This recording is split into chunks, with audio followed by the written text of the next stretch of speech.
Hello students, कैसे हैं आप सभी लोग। आशा करता हूँ सभी लोग बहुत ठीक होंगे। 12th की जो तैयारी चल रही है आप लोगों की वो बहुत ज़बरदस्त चल रही होगी और बाकी चीज़ें भी जो आपको सीखनी चाहिए टाइम पर वो आप सबको जो है सीख रहे होंगे। आज की इस वीडियो में हम लोग दोस्तों शोभे संघ का जो चैप्टर चल रहा था इसका ये 5वां पार्ट होने वाला है। तो आज की इस वीडियो में हम लोग शोभे संघ का अंत का 5वां पार्ट पढ़ेंगे, जहाँ पर मैं आपको जो है 2 हेडिंग पढ़ाऊंगा बेसिकली।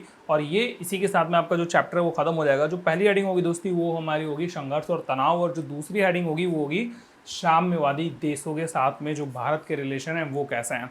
इसके बाद में एक आपका नया टॉपिक जोड़ दिया गया है दोस्तों, और वो है आपका अरब स्प्रिंग।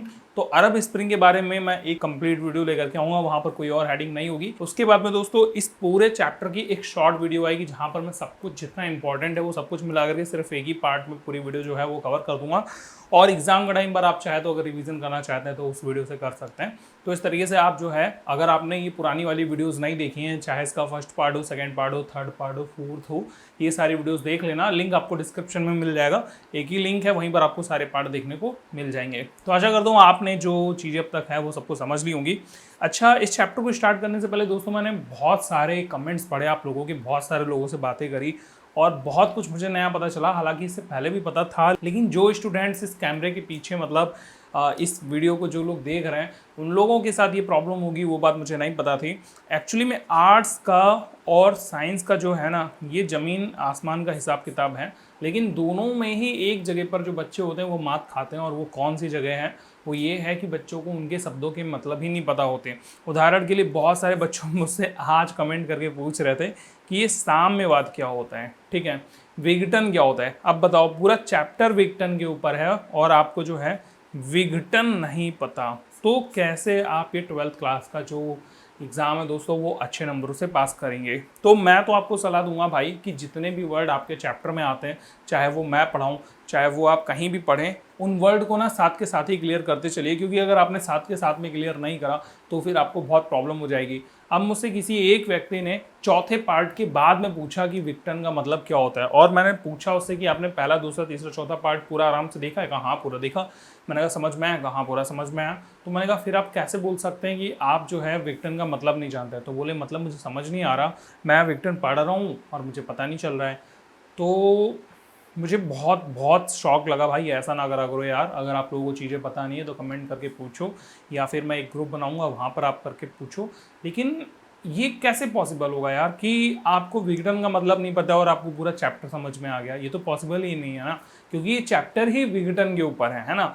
तो शुरुआत में ही मैंने बताया था। अब बेसिकली मैं समझता हूँ कि यार 12th क्लास के बच्चों को इतना सब कुछ पता हो चुका होता है, और अगर एक दो वर्ड नहीं पता होते हैं तो समय के साथ धीरे धीरे पढ़ते पढ़ते पता चल जाते हैं। या फिर कुछ बच्चे होशियार होते हैं, उन वर्डों को पहले पता कर लेते हैं और उसके बाद में चैप्टर की आगे पढ़ाई शुरू करते हैं। या फिर कई बार ऐसा होता है कि जैसे पढ़ते पढ़ते एक नया वर्ड आपको बीच में मिल गया, जैसे परिणतियाँ आ गया या परिणाम आ गया, प्रादुर्भाव शब्द आ गया, तो ऐसे वर्डों को वो इमीडिएटली क्रैक कर लेते हैं। और जब तक क्रैक नहीं करते तब तक आगे नहीं बढ़ते हैं, क्योंकि उनको पता होता है कि अगर हमने यही वर्ड नहीं पढ़ा तो फिर आगे जो है वो हमारी चीज़ें कैसे क्लियर होंगी, है ना।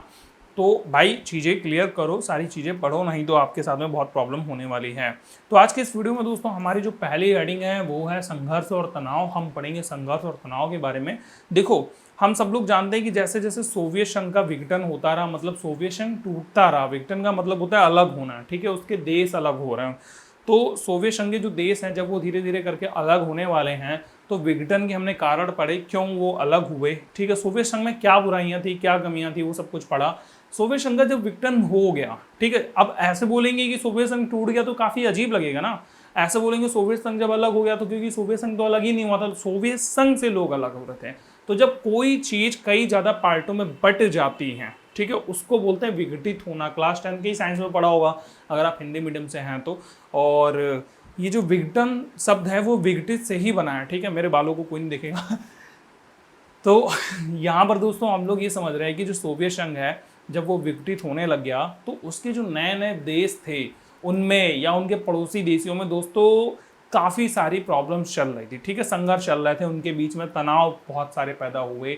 जैसे आप यहाँ पर देख सकते हो, लाखों लोग जो हैं वो लोग भीड़ के तौर से खड़े हुए हैं, वो लोग अपना जो है कुछ अलगाववादी आंदोलन चला रहे हैं, वो लोग अपने आप को अलग करना चाहते हैं, इस सोवियत संघ से अलग हो करना चाहते हैं। इसके लिए बहुत बड़ी भीड़ जमा हुई है, और ये आंदोलन सिर्फ एक जगह पर नहीं चले दोस्तों, आगे आप देखोगे बहुत सारे देश जो सोवियत संघ में आते हैं वो अलग अलग जगह पर बहुत ज़्यादा अलगाववादी आंदोलन चल रहे थे। और इसको तो छोड़ो, कोई बात ही नहीं, रूस कितना बड़ा कंट्री है दोस्तों, रूस में 80 से ज़्यादा गणराज्य हैं, मान के चलो लगभग हर एक राज्य में कहीं ना कहीं पर अलगाववादी आंदोलन चल ही रहे थे। कुछ ऐसे गणराज्य थे दोस्तों जो रूस से ही अलग होना चाहते थे, जबकि कुछ ऐसे गणराज्य थे जो रूस के साथ तो रहना चाहते थे, लेकिन जो केंद्रवादी सत्ता चल रही थी, यानी कि सोवियत संघ की जो प्रणाली चल रही थी उससे अलग होना चाहते थे, केंद्रीय सत्ता से अलग होना चाहते थे। तो इस पार्ट में दोस्तों हम इन्हीं सारे लोगों के संघर्ष के बारे में पढ़ेंगे कि कहाँ पर कैसे क्या क्या चलता रहा।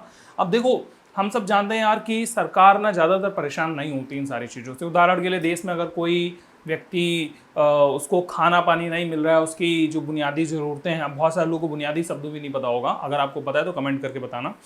तो अगर उसकी बुनियादी ज़रूरतें पूरी नहीं हो पा रही हैं तो भाई वो अकेला आदमी ही तो परेशान होगा। सरकार के अंदर जो बैठे हुए लोग हैं, जो सरकार चला रहे लोग होते हैं, उनको ये सारी ज़्यादातर प्रॉब्लम्स नहीं होती हैं, उनको पता भी नहीं होता है कि हमारी जनता किस तरीके से रह रही है। फिर जनता आंदोलन करती है और उनको बताती है, ठीक है, तो सरकार देखती है अच्छा वहाँ पर ये प्रॉब्लम हो रही है, तो फिर वो लोगों से पूछताछ करती है, पता करती है सच बात है गलत बात है, कितनी परेशानी है, इसको कैसे सुलझाया जा सकता है, इनकी मांग मांगनी चाहिए कि नहीं माननी चाहिए, ठीक है, मांगनी नहीं चाहिए, माननी चाहिए।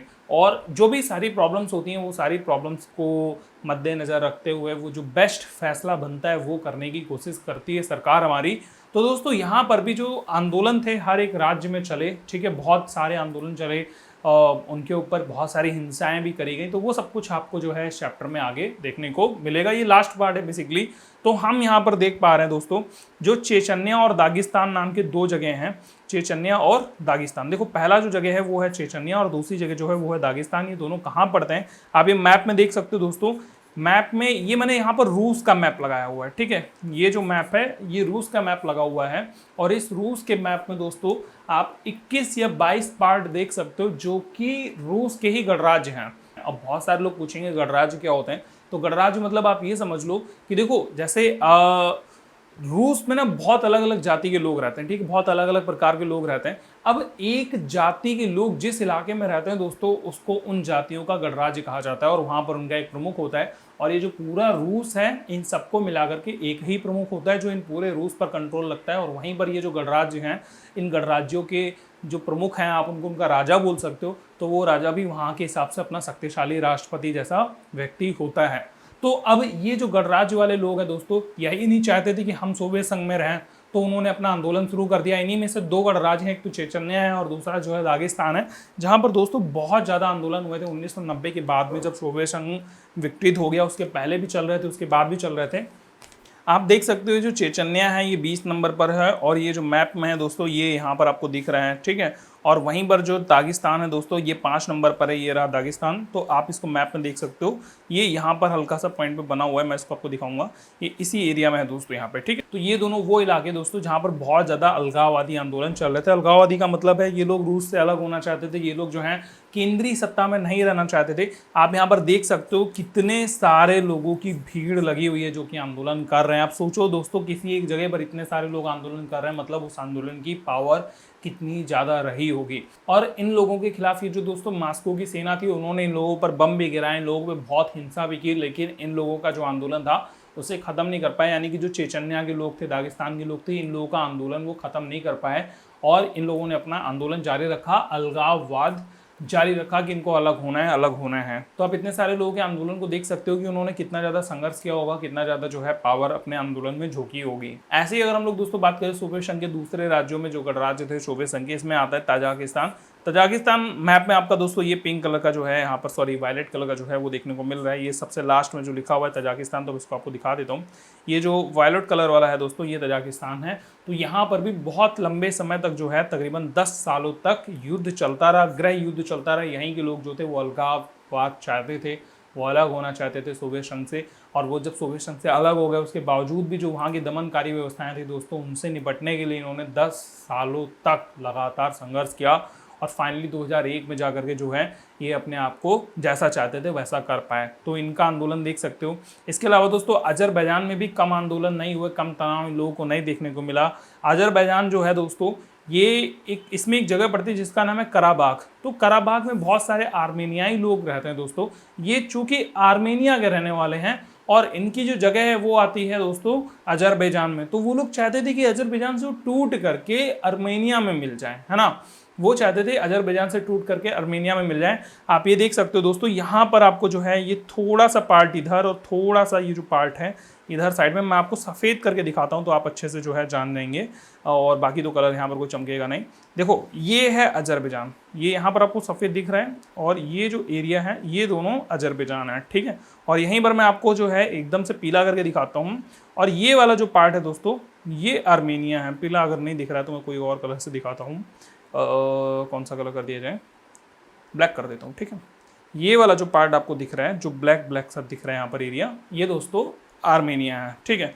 तो अजरबैजान के 2 पार्ट और आर्मेनिया का 1 पार्ट, ठीक है। अजरबैजान के जो कराबाग के लोग थे वो भी चाहते थे कि वो आर्मेनिया में मिल जाए। इसके लिए भी बेचारों ने बहुत संघर्ष किया, बहुत आंदोलन जारी रखे, और इनका आंदोलन जो है वो लंबे समय तक चल रहा है, अभी भी चल रहा है। सोचो अभी भी इनका आंदोलन जो है वो चलते जा रहा है। और अगर हम लोग दोस्तों बात करें इसी चीज़ को, अगर आप डिटेल से मैप में देखना चाहते हो तो आप ये वाला जो मैप है इसको देख सकते हो। ये अजरबैजान के 2 मैप हैं और ये आर्मेनिया है, ठीक है। तो आर्मेनिया में वो लोग मिलना चाहते थे। इसके बाद में अगर आप देखोगे दोस्तों मध्य एशिया के देशों में, तो ये जो मध्य एशिया के देश हैं जैसे Kazakhstan, Uzbekistan, Turkmenistan, Tajikistan, Kyrgyzstan, तो यहाँ पर भी कम संघर्ष नहीं है, ठीक है। इन लोगों ने आज़ादी तो इन लोगों ने आज़ादी तो पा ली, मगर आज़ादी के बाद में इनकी प्रॉब्लम और ज़्यादा बढ़ गई। ये अपने आप को देखो धीरे धीरे ग्रो तो कर सकते थे, क्योंकि इनके पास में तेलों के, पेट्रोलियम के संसाधन की कमी नहीं है। इन लोगों ने अपने आप को बहुत ज़्यादा डेवलप किया, मगर प्रॉब्लम शुरू हुई इनके तेलों के संसाधनों को लेकर के, क्योंकि हर कोई इनके तेलों पर अपनी नज़र रखा हुआ है, अपनी संसाधनों पर नज़र रखा हुआ है। आप याद करो वो अमेरिका वाला हमला जो, अच्छा याद क्या करोगे, आप तो आगे वाले चैप्टर में पढ़ोगे, आपको पता चलेगा अमेरिकी वर्चस्व वाला जो चैप्टर है उसमें पता चलेगा कि 2001 में सितंबर में 11 तारीख को दोस्तों अमेरिका पर हमला हुआ था। तो उस हमले के जवाब में अमेरिका जो था वो बहुत ज़्यादा जो है आतंकवाद के खिलाफ जुट गया। और उससे पहले दोस्तों एक और युद्ध हुआ था, इराक और ईरान का जो युद्ध हुआ था, उसको लेकर के, आतंकवाद को लेकर के अमेरिका ने क्या करा, ये जो आप इराक ईरान देख रहे हैं ना, यहाँ पर दोस्तों आतंकवाद को समाप्त करने के लिए उन्होंने क्या करा, अमेरिका ने इन राज्यों में अपने एरोप्लेन या फिर जो जेट पायलट होते हैं दोस्तों, जेट फ्लाइट्स होती हैं, जो भी आप समझ लो, जेट रॉकेट वगैरह, इन सबको उड़ाने की इजाज़त मांगी, ताकि जो है दुश्मनों पर नज़र रखी जा सके, और सबसे बड़ी बात ये कि आतंकवाद को ख़त्म किया जा सके। लेकिन आप खुद से सोचो कि इराक ईरान का युद्ध हो रहा है, या फिर आपको अफगानिस्तान में अपनी सेना ले जानी है, क्योंकि अफगानिस्तान में सेना लेकर के गए थे ना, तो उनके चक्कर में इन्होंने इन देशों पे, जैसे कजाकिस्तान हो गया, उज्बेकिस्तान हो गया, तुर्कमेनिस्तान हो गया, वहाँ पर अपने विमानों को उड़ाने की इजाज़त क्यों मांगी। तो ये तो बात गलत थी, और हम सब जानते हैं कि इनकी चाह क्या थी या क्या हो सकती है। उनकी शायद संसाधनों पर नज़र रही हो कि इनके पास बहुत अच्छे संसाधन हैं, प्राकृतिक संसाधन हैं, तेल के भंडार भरे हुए हैं, अगर वहाँ पर कैसे भी करके हमारा कब्जा हो गया तो हमें तेल की तो कभी दिक्कत होने वाली है नहीं, है ना। इसके अलावा दोस्तों ये मध्य एशियाई देश हैं जो आप यहाँ पर पिंक इस कलर में देख पा रहे हैं, इन सारे देशों पर रूस भी अपना थोड़ा बहुत अधिकार समझता है। अधिकार क्यों समझता है, बोलता है तुम मेरे पड़ोसी देश हो, तो मेरी छत्र छाया में रहो, तुम्हें जो भी चाहिए मुझसे लो, जो भी तुम्हें देना है वो मुझे दो, है ना। तो रूस भी अपनी इच्छाएं व्यक्त करता है कि भाई हमारे पास वाले देश हो, पड़ोसी देश वाले हो, तो अमेरिका को काहे हर एक चीज़ दे रहे हो, या फिर अमेरिका को काहे परमिशन वगैरह दे रहे हो अपने ऊपर उड़ाने के लिए, तो हमारे आसपास में रखो। और चाइना भी देखो इधर से जुड़ा हुआ है, तो चाइना भी अपनी वैसे ही नज़र रख रहा है कि भाई इन देशों पर अगर किसी तरीके से हमारा लेन देन शुरू हो जाए, हमारा अधिकार हो जाए, तब तो फिर मज़े ही मज़े आ जाएंगे, क्योंकि तेल के संसाधनों की कमी यहाँ पर है नहीं। तो इसको लेकर के भी दोस्तों ये जो देश हैं ये बड़ा ही संघर्ष झेलते रहते हैं। इनमें जब देखो तब कुछ ना कुछ, कभी ना कभी, कैसे ना कैसे एक्टिविटीज़ होती ही रहती हैं। तो इन सारी चीज़ों के कारण भी यहाँ पर जो है प्रॉब्लम्स होती रहती हैं, है ना। इसके अलावा अगर आप देखोगे दोस्तों, ये जो पूर्वी यूरोप है ना, तो पूर्वी यूरोप में जो चेकोस्लोवाकिया वाला देश था, वहाँ पर बहुत ज़्यादा युद्ध नहीं हुआ, वहाँ पर बहुत ही आसानी से लोकतंत्र स्थापित हो गया। और लोकतंत्र स्थापित करने से पहले दोस्तों वो जो राज्य था चेकोस्लोवाकिया, उसको 2 पार्टों में तोड़ दिया। आप यहाँ पर देख सकते हो, एक पार्ट है आपका चेक और दूसरा पार्ट जो है वो स्लोवाकिया बना दिया गया। तो इस तरीके से इसको 2 देशों में बांट दिया गया, यानी कि पहला जो देश था वो था चेकोस्लोवाकिया, और उसको 2 पार्टों में तोड़ दिया। कौन कौन से, चेक और स्लोवाकिया में, ठीक है। तो इस तरीके से बहुत ही शांतिपूर्ण तरीके से विभाजित हुआ, और ऐसे ही सबको विभाजित होना चाहिए, मगर कहाँ सब लोग इतने शांति से जो है काम करने वाले होते हैं। फिर यहाँ पर आप देखोगे दोस्तों यूगोस्लाविया को, ये जो यूगोस्लाविया वाला जो पार्ट है दोस्तों, इसको बेचारे को बहुत ज़्यादा परेशानी झेलनी पड़ी। यहाँ पर जो है बहुत लंबे समय तक गृह युद्ध चलते रहे, और फाइनली जो है अब जाकर के 2018 में जो है ये कई सारे राज्यों में टूटा और यहाँ पर जो लगभग संघर्ष है दोस्तों वो खत्म हो पाया, लेकिन पूरी तरीके से अभी भी नहीं खत्म हुआ। यहाँ पर भी कई बार जल वल को लेकर के, नदी वदी को लेकर के कई बार जो है युद्ध वगैरह चलते ही रहते हैं और गृह युद्ध अभी भी चल ही रहे हैं। और ये जो यूगोस्लाविया था ये कई राज्यों में टूट गया। यूगोस्लाविया माने देखो ये इतना बड़ा इस तरीके से जो है एक देश था पूरा, मैं आपको दिखाता हूँ। इस तरीके का ये देश था जो कि 1990 में इस तरीके से दिखाई देता था और 2018 में दोस्तों यहाँ पर गृह युद्ध हो करके आप देख सकते हो कितने सारे अलग अलग देशों में जो है वो ये विभक्त हो गया है। अच्छा, आप ये पूछोगे कहाँ पर पड़ता है, तो इसको पहचानने का तरीका बहुत आसान है। इटली के जस्ट बगल में ही पड़ता है। और अगर आप इटली ना जान पा रहे हो तो ये देखो, ये जो बिल्ली जैसा दिखाई दे रहा है ना, ये बिल्ली एक ऊपर से नीचे के लिए जंप मार दी है, ये इटली आप याद रखना। और उसके बगल में ही जो ये वाला एरिया है, सॉरी मैंने गलत दिखा दिया आपको, मैं ब्लू पेन से करके दिखाता हूँ। जो ये वाला पूरा पार्ट है इतना, ठीक है, ये यहाँ से लेकर के इतना इतना इतना इतना, फिर इधर से इधर, इधर से इधर, इधर से इधर, ये पूरा आपका यूगोस्लाविया था। ये टूट करके दोस्तों बहुत सारे राज्यों में जो है विभक्त हो गया। तो इस तरीके से संघर्ष और तनाव जो है दोस्तों सोवियत संघ खत्म होने के बावजूद भी चलते रहे। और अब जो है हम लोग पढ़ेंगे दोस्तों पूर्व साम्यवादी देश और भारत में रिलेशन। वैसे तो ये पॉइंट पढ़ाते हुए मुझे काफ़ी ज़्यादा खुशी होने वाली है। खुशी के पीछे कई सारी वजह हैं।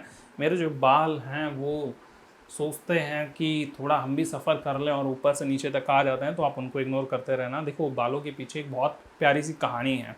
कहानी ये है कि मेरे पास इतना टाइम होता नहीं है कि मैं जाऊँ सैलून पे और 4 घंटे बैठूँ उसके बाद में मेरा नंबर है ना, क्योंकि आबादी बढ़ती जा रही है, हर जगह पर नंबर ही नंबर लग रहे भाई। तो इसीलिए हम सोचते हैं कि किसी दिन जब पूरी तरीके से फुर्सत ही होगा, जब करने को कोई काम नहीं होगा, तब जाएंगे आराम से जो है खच खच खच खच खचा। तो अगली हेडिंग है दोस्तों हमारी पूर्व साम्यवादी देश और भारत। इसके रिलेशंस के बारे में हमें पढ़ना है। लेकिन आप सब जानते हैं कि पूर्व साम्यवादी देश चाहे जो भी हों, चाहे वो तजाकिस्तान हो, किर्गिस्तान हो, तुर्कमेनिस्तान हो, उज्बेकिस्तान हो, कोई भी देश हो, भारत के रिलेशन सबसे लगभग अच्छे ही हैं। और सभी देशों को भारत से बहुत आकांक्षाएं हैं, बहुत अपेक्षाएं हैं। ठीक, आकांक्षाएं अपेक्षाएं आप जो भी समझ लें। लेकिन जो भारत है ना, भारत तो रूस के रिश्ते दोस्तों बहुत ज़बरदस्त हैं। बहुत लंबे समय से दोस्तों जो रूस है वो भारत का साथ देता आ रहा है और भारत भी जो है रूस की जिस तरीके से हो सकती है उस तरीके से मदद करता है। भारत फिलहाल वैसे कोई अपना मदद नहीं कर पाता है जैसे कि रूस भारत की करता है, बट भारत बदले में एहसान उससे बड़े बड़े चुकाता है। ठीक है, रूस का तो भारत और रूस के जो दोस्ती है दोस्तों वो बहुत लंबे समय से बरकरार है। ठीक है, यहाँ पर अभी भी दोस्ती बरकरार है। आप मोदी जी को और वहाँ के राष्ट्रपति जो पुतिन हैं उनको देख ही सकते हो। इसके बाद में दोस्तों हम लोग ये देखेंगे कि दोनों ही देश जो हैं वो आपस में जब इतना करीबी रिश्ता रखते हैं तो दोनों की एक जैसे विचार भी हैं। ठीक है, काफ़ी सारे विचार ऐसे हैं जो दोनों के एक जैसे हैं।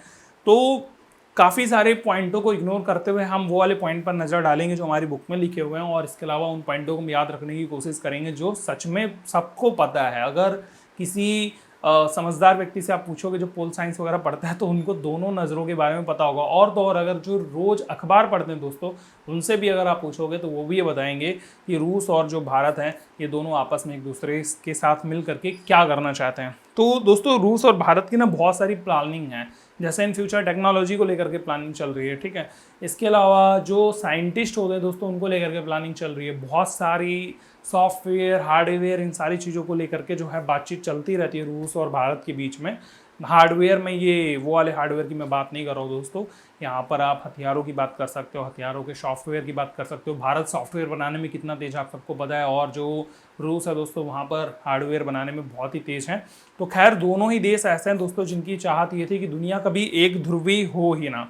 जैसे कि आपको पता है कि जो फर्स्ट वाला चैप्टर हमने पढ़ा था उसमें देखा था कि दुनिया लगभग 2 गुटों में बढ़ गई थी, और जो उसमें तीसरा गुट था, तीसरी दुनिया थी, वो गुट निरपेक्षता की थी। जो लोग गुट में शामिल ही नहीं होना चाहते थे, ठीक है, तो वो गुट निरपेक्षता में अलग थे। तो मोटा माटी भारत जो दुनिया है, विश्व है, वो 2 गुटों में बढ़ गया था, है ना। तो 2 ध्रुवी दुनिया बट गई थी। फिर उसमें से एक ध्रुव टूट गया बेचारा, उसी चैप्टर को तो हम पढ़ रहे हैं, सोवियत संघ टूट गया। तो ये जो रूस और भारत है ये चाहते थे कि पूरी दुनिया में बहुत सारे ध्रुव बन जाएं। ध्रुव का मतलब केंद्र बन जाए, जिनको दुनिया आइडियल माने, देखे, उनकी तरह बनना चाहे। जैसे अभी हम सब लोग बोलते हैं अमेरिका में ये, अमेरिका में वो, अमेरिका में फलाना धमाका। मैं तो यहाँ तक ये सोचता था कि अमेरिका में इतना ज़्यादा टेक्नोलॉजी हाई होगा कि वहाँ के जो मोबाइल हैं, वो मोबाइल मतलब दिखाई नहीं देते होंगे, हाथ में ऐसे ऐसे कर लिया और हाथ में मोबाइल चल रहा है। ठीक है, तो मुझे ऐसा लगता था, लेकिन बाद में धीरे धीरे पता चला कि जो हमारे यहाँ फ़ोन रहता है वही उनके यहाँ भी है, लेकिन थोड़ा बहुत हम लोगों से वो अच्छा उनका ज़माना चल रहा है। हम लोग अभी काफ़ी पिछड़े हैं उनसे, टेक्नोलॉजी में भी, हर चीज़ में। वो लोग बनाते हैं, हम लोग उन्हीं का बना बनाया खरीदते हैं, समझ रहे हो। तो टेक्नोलॉजी तो है ही है आगे। अच्छा, तो अमेरिका जो है वो एक ध्रुव है, ठीक है। धरती पर जितने भी देश हैं दोस्तों, हम लोग चाहते थे, भारत और रूस ये अभी भी चाहते हैं कि दुनिया में कई सारे ध्रुव हों, जिससे अनेक ताकतें इकट्ठा हो जाएं, ठीक है। हर एक ताकत, मतलब हर एक ध्रुव अपनी अपनी ताकत दिखाएगा, तभी तो ध्रुव बन पाएगा, है ना। वो तभी तो चमकेगा, वो तभी तो स्टार बनेगा, जब जा करके उसके पास अपनी एक हाई फाई पावर होगी। तो इससे बहुत सारी ताकतें हो जाएंगी। इनका कोई गलत अर्थ नहीं है, इनका अर्थ बहुत सही है, भारत और रूस का ये सोचना कि दुनिया में बहुत सारी ताकतें हों। इससे क्या होगा दोस्तों, इससे सामूहिक सुरक्षा की जिम्मेदारी की भावना आएगी, सुरक्षा की सामूहिक जिम्मेदारी उठाने की भावना आएगी, सामूहिक सुरक्षा की जिम्मेदारी लेना पड़ेगा सबको, जिसके अंतर्गत में ये हम कर पाएंगे कि जितने भी देश हैं दोस्तों उससे जुड़े हुए, अगर उनमें से किसी भी एक देश पर खतरा आता है तो सारे ही देश उस ध्रुव से जुड़े हुए अपने आप को समझ लें कि भाई हम पर भी खतरा आ गया है और वो उसके लिए तैयार हैं। या फिर किसी एक देश पर किसी दूसरे देश ने हमला कर दिया तो वो ये सोच लें कि उसने उस देश पर हमला नहीं करा है, बल्कि हमारे पूरे ग्रुप पे हमला करा है। जैसे सोवियत संघ में बहुत सारे 15 राज्य थे और 15 में से अगर किसी एक पर भी छोटा सा भी किसी ने अगर हमला करा तो 15 के 15 एक्टिव रहे, ठीक है। वो बोले कि अच्छा तुमने हमारे ऊपर कैसे हमला कर दिया है, तुमने हमारी ज़मीन कैसे ले लिया, तुमने हमारी ज़मीन को कैसे हड़प लिया, कैसे कब्जा किया, कैसे तुमने हमारी तरफ बम ताने, कुछ भी। तो ये 15 के 15 में से एक ग्रुप में रहते थे, इसीलिए तो अमेरिका से इतना ज़्यादा टक्कर में आ पाए। भाई दुनिया की दूसरी सबसे बड़ी महाशक्ति कैसे बना, क्योंकि इन सबका 15 का जो अर्थव्यवस्था था, जो राज्य व्यवस्था था, जो इनका कार्य प्रणाली था, जो इनका प्रौद्योगिकी, टेक्नोलॉजी, उद्योग धंधे, सब कुछ बहुत पावरफुल था ना, सब कुछ मिला करके। अगर अकेला देश होता तो कभी नहीं कर पाता। तो ऐसे ही सामूहिक सुरक्षा की जो जिम्मेदारी है वो ले सकते हैं। इसके अलावा दोस्तों क्षेत्रीयताओं को अधिक जगह मिलेगी, मतलब लोकलिटीज़ जो होती हैं, जो छोटे छोटे देश होते हैं, हम उनको पहचान पाएंगे कि वो देश क्यों महान है, उनके पास में ऐसी क्या चीज़ है जिसके कारण वो जो है बहुत बढ़ा हुआ है, उसकी जो पावर्स हैं वो बहुत ज़्यादा आगे, उसकी जो पावर्स हैं वो कितनी हद तक जा सकती हैं। इसके अलावा दोस्तों एक और पॉइंट है, जब दुनिया बहुत ध्रुवों में बढ़ जाएगी या बढ़ सकती हो अगर इन फ्यूचर कभी, तो हम लोगों को ये फ़ायदा मिलेगा कि झगड़ा तो बहुत ही मुश्किल से होगा। जैसे अभी आपने देखा कि रूस और यूक्रेन का ना झगड़ा चल रहा है प्रेजेंट टाइम पर, ठीक है। तो ऐसे झगड़ा नहीं होगा, ऐसे युद्ध कहीं होगा ही नहीं। सीधा तर जो भी समाधान है दोस्तों वो बातचीत से ही निकल जाएगा, बातचीत कर लिया, निकाल दिया। और अगर ऐसा ना हो तो ऐसा करने के प्रयास किए जाएं। भाई युद्ध में बहुत करोड़ों अरबों की नुकसान होती है, लोगों की लाखों की जान जाती है, उसके बावजूद जो है कोई नतीजा ढंग का निकलता नहीं है।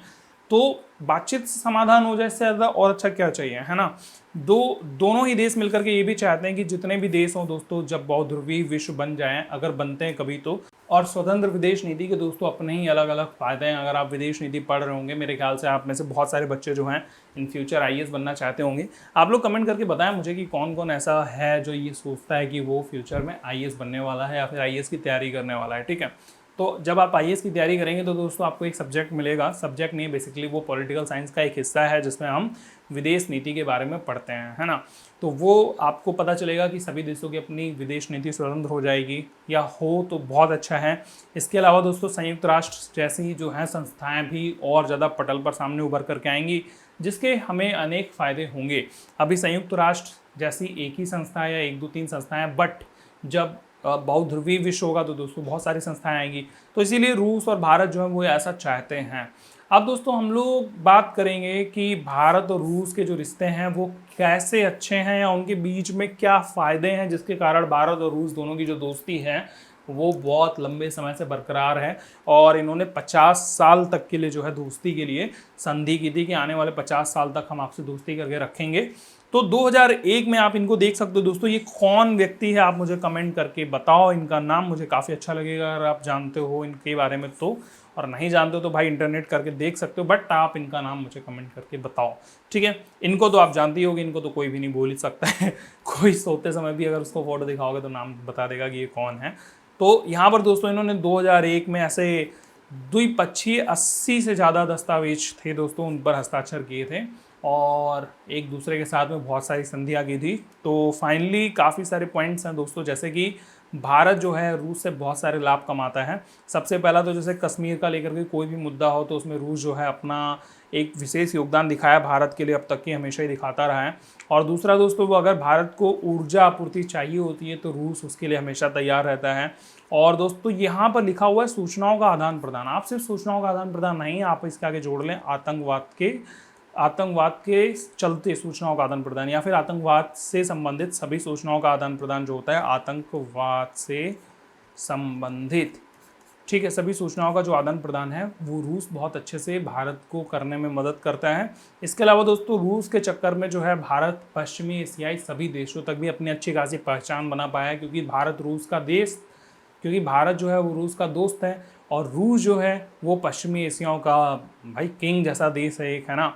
तो पश्चिमी एशिया के सभी देशों तक भारत की अच्छी खासी पहुंच बन गई है। इसके अलावा चाइना से भी दोस्तों भारत के रिश्ते काफ़ी मजबूत हुए हैं, सक्षम हुए हैं, क्योंकि चाइना को पता है कि भाई हम तो बहुत बड़े हैं, लेकिन भारत जो है वो हमारे जितना बड़ा तो है नहीं।